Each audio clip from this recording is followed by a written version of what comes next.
আগের দিনই মিনি এই ডিনার সেটটি বানানোর ভিডিও তোমাদের সাথে শেয়ার করেছিলাম, আর আজকে করব এর কালার পোর্শনটি।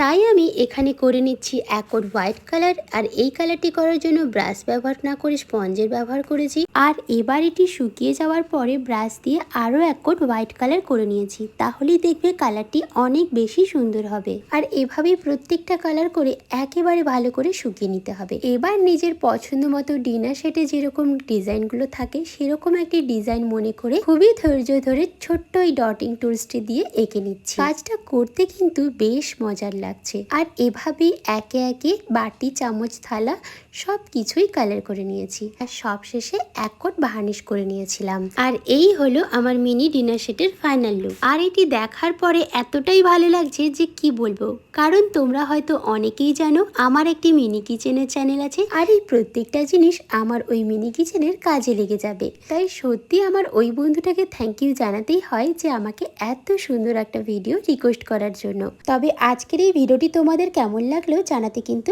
একেবারেই ভুলো না। ভালো লাগলে অবশ্যই একটা লাইক করে দিও। টাটা।